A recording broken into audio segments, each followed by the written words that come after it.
I'm going through the video requests straw best he's made on the Google form as I have more free time, and one of them was to rank Red Velvet's album covers, so here they are.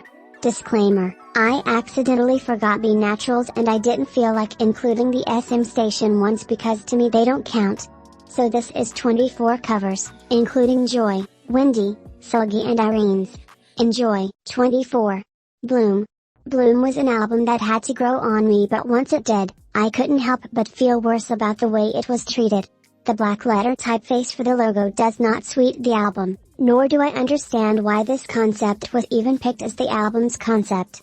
As it was a compilation of their previous original Japanese tracks with 4 new ones, I understand it could have been difficult to nail down a concept, but this felt rather lazy, and of course that's reflected in the album cover. The shot of the girls is unique, but the uninspired styling and the $5 budget shines through with the clip art surrounding it. Wildside, Jackpot, Snap Snap and Color of Love deserved miles better than this. 23. Queendom. It may be controversial to place Russian Roulette's album cover over Queendom, but I personally feel like Queendom's album cover is a slap in the face to everyone and everything, the tracks, the fans, the concept and even Red Velvet themselves. It's god-awful and doesn't sweet the vibe of the album at all. One day I'll sit down and make a dedicated video as to everything wrong with Queendom, but for now, just take my condensed opinion about the cover not matching the music and be satisfied. The styling was also bizarre, not in the fun camp way like Sims A Lab, and sadly, they wanted to go for witches during a festival, but this to me just screams 2013 fashion. Yuck. The only good thing here are the pretty balloons. Even the flag is ugly to me. 22. Sappy. I finished my script breaking down the art direction of Sappy, and while I praise the creative decisions made, I think the execution of this album was very sloppy and rushed. This album cover feels very half-baked and unfinished, and don't even get me started on the covers for the singles of this album. The only reason I've placed it above Bloom is because the styling is better and the setting actually correlates to the concept. The typography is also doing heavy lifting here as well. 21. Cookie Jar. I see we're continuing the hot streak of not giving a single fuck about Japanese releases. The only reason Cookie Jar is higher is simply because this cover works well on the official album packaging but looks horrible on digital platforms. The clip art feels tacky, but it being in their official colors and the baby blue 70s inspired styling won me over enough to place it at 21. 20. Russian Roulette. I just think it's so criminal to have the digital cover be the logo against a blue background when this era had so much unsettling material to be used, such as the shot of the girl's feet underneath the bed. I placed it above the aforementioned covers because at the very least it matches the sound of the album. 19. Rookie. I know it might be shocking to see me place Rookie so low because realistically, Rookie should be right up my lane. I just hate the logo for Rookie with a passion, and while I think the dresses and the interesting angle are to die for as well as the clutter, something about Rookie's cover just doesn't butter my bagel. It looks very sterile to me. Maybe it's the shade of blue that's the base of the cover. I just don't vibe with it, and it's strong enough that it puts me off. I think the base should have been red. 18. Like water, what an awful cover given how beautiful the art direction for this album was. It was literally perfectly crafted, and they chose the worst photo of her from the set to be the cover. It's an unflattering angle and her hair looks damaged as hell. It doesn't match the serene, peaceful aura that's supposed to be going on.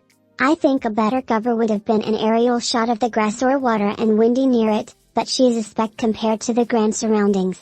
It needed more focus on the nature than her, give us that feeling that she's being one with the earth. I can't say it doesn't match the album, so it didn't feel right putting it lower, but it certainly can't go any higher. 17. The Rev Festival Finale. I honest to God don't even have a good reason for putting this low, but you all know I fucking hate this album with a passion like it was never gonna be her, I'll tell you that much. While I know why they did the medium switch, the decision to go from 3D to 2D is so nauseating it makes me not even want to click on the damn album half the time. I also feel like it represents this album being the less fun out of the Rev Festival series, like tomato tomato tomato. 16. Ice Cream Cake. Beautifully drawn. I've just been a blonde hair hater for a year now after I realized you all just drool over anything resembling white beauty, so I can't stop now. Fuck Ice Cream Cake. 15. Happiness. Writing happiness here made me realize I forgot Be Natural, but that's not even their fucking song, so I'm not counting that shit. I must show my love to happiness because it literally birthed Perfect Velvet's College Mania. This cover's only flaw is the nasty ass dry lips smack dab in the center of it, like get the shit out my face please Jesus. 14. The Rev Festival, birthday pudding. Birthday out of the top 10 actually makes me want to walk into traffic cause I love this album cover so much. It fits the vibe of the album very well, but you know what? These bitches have pissed me off one time too many, and therefore birthday has to pay for the crimes of this era. I will discuss on a later date. 13. Monster. Chic, matches the vibe of the album perfectly and completes the weird queerbaity concept they miserably failed at in the music video. Yes, that's sarcasm. It definitely falls in line with a high fashion feel. But to me it's boring, and once again, the queerbait is very odd to look at in HD 4K. 12. The Velvet. I have such a love-hate relationship with this cover because there's a lot of absolute antics going on here that pisses me off. First to begin, why is Yeri's face blurred in this shit? Like this was so targeted. What did this 17-year-old to do you? It's killing me because she's the only one blurred, yet she's looking directly into the camera like this is a setup if I've ever seen one, and we will be whopping Minheejin and everyone else's asses in reparations, trust. Secondly, the way they are placed in this photo pisses me off as well. If you're going to put Joy as center because of her short hair, then why wouldn't you place Wendy where Solgi is so that the colored hair girls could be balanced out better? On top of that, the candles are barely noticeable because the lighting in this fucking photo is on 1000 like homegirls are sitting on the sun itself. Then on top of that, I hate that the girls' outfits aren't all one color. Like why is Solgi's shit off while Yeri is in this bright ass pastel yellow? Regardless, I love Wendy's striking red hair from this era, and the photo has this nice creme, calming coffee shop feel that matches the songs of the album beautifully. 11.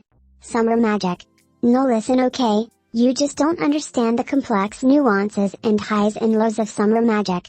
It's actually so good when you ignore the terrible ass blue background with clouds clip art. Hear me out.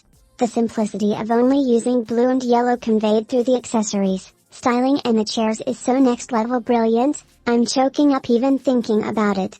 Now did Wendy totally mess up the pattern by having a yellow dress on? Sure, okay, but listen.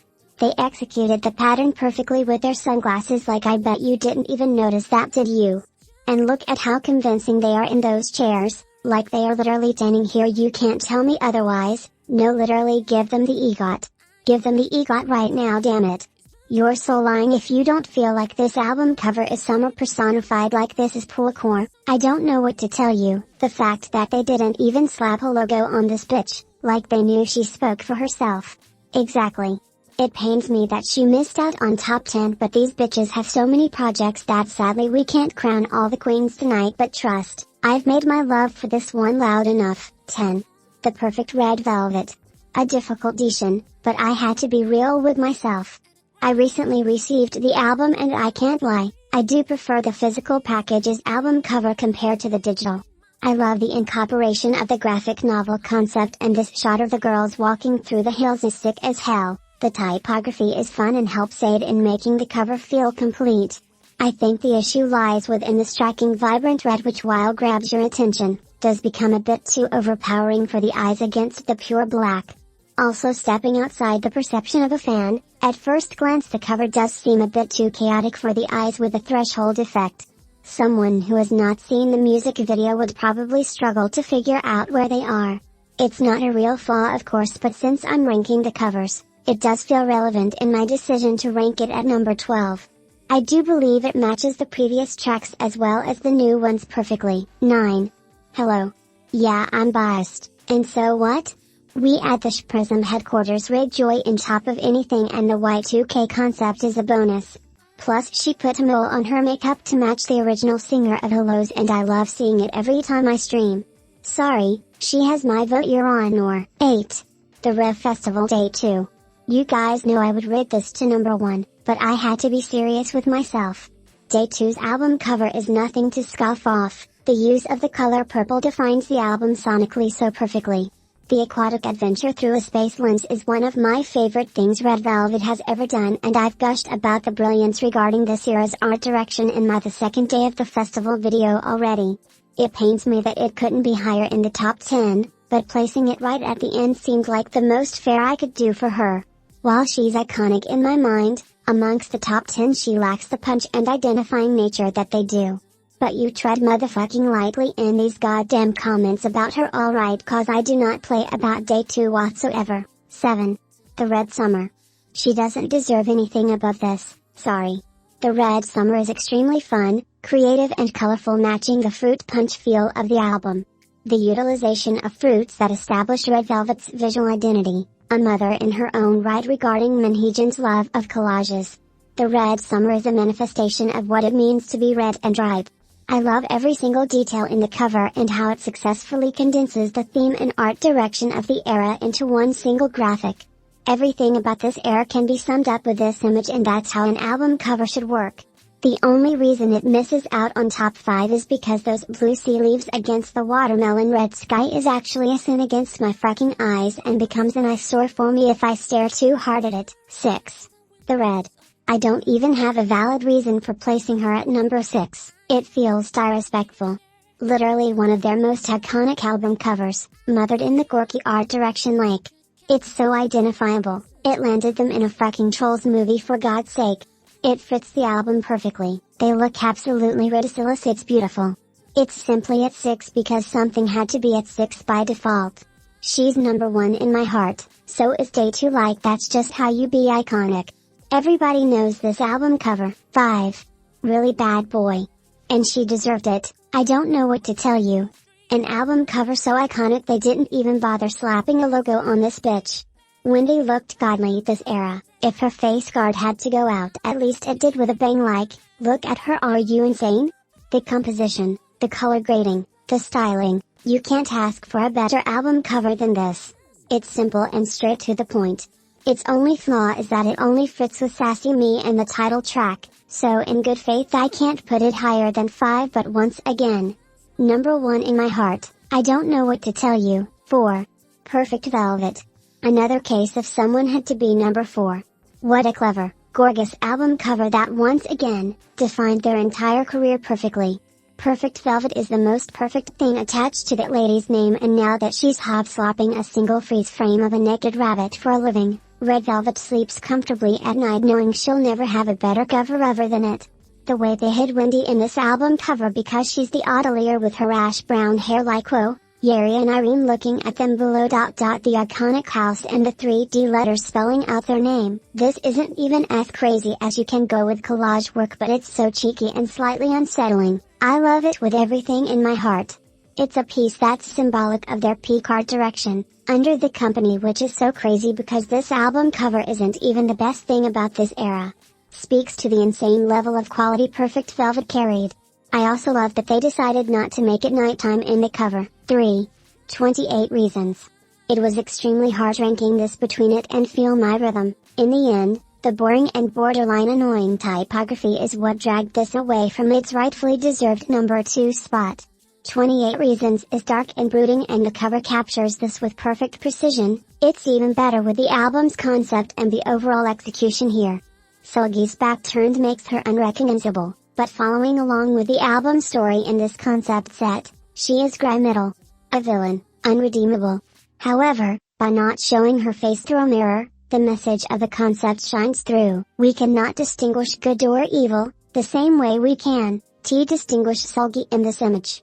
It's also worth pointing out that in the reflection the mirror is empty, which could be alluding to the idea that there is no one good or evil. We are both or neither, ceased to exist simply. I'm getting way too deep into it, but I never spoke about how much I enjoy 28 Reasons album cover in my creative direction review, and I felt the need to really express my love for it here. It's beautifully executed and, dare I say, one of SM's best work in recent years. 2. The Rev Festival, Feel My Rhythm. The iconic typography of boating transformed into clouds is enough to make this deserve its spot, but the incredible attention to detail with the 2D artwork solidifies it. Feel My Rhythm's album cover becomes even more amazing when you remember that the cover is the imaginative reconceptualization of the small table the girls sit on in the Calmeta version. It's the spirit of everything Red Velvet had built thus far, a child's imagination sprung to life in this rich, spring backyard straight out of a Disney fairy tale. You almost missed the girls in the cover, intentional as they are little simply porcelain dolls placed in this world to play. The album cover introduces you to the visual world that the music will serenade you into. This is the soundtrack of spring and they've offered you the setting.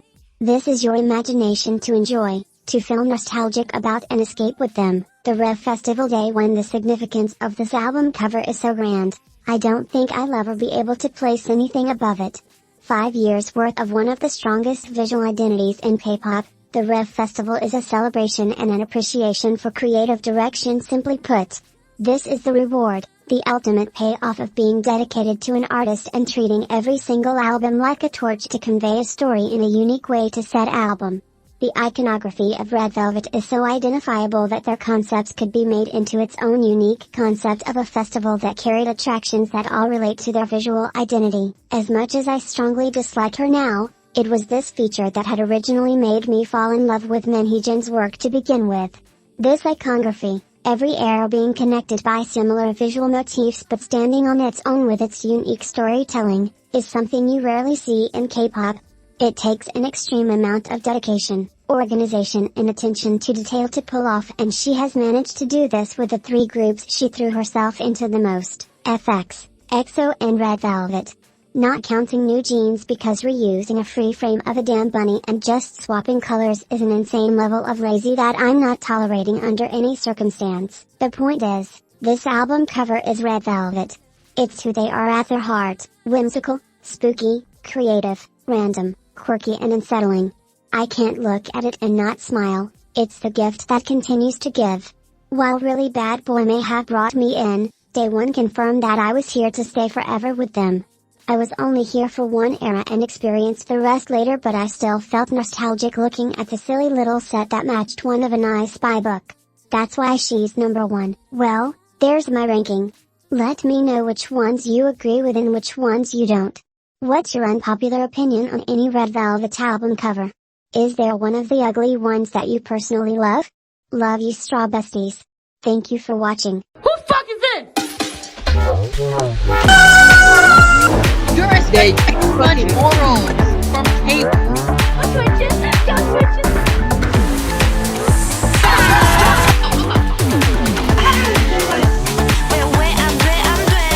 It's over. It's over. That's it. Okay? That's all I gotta say.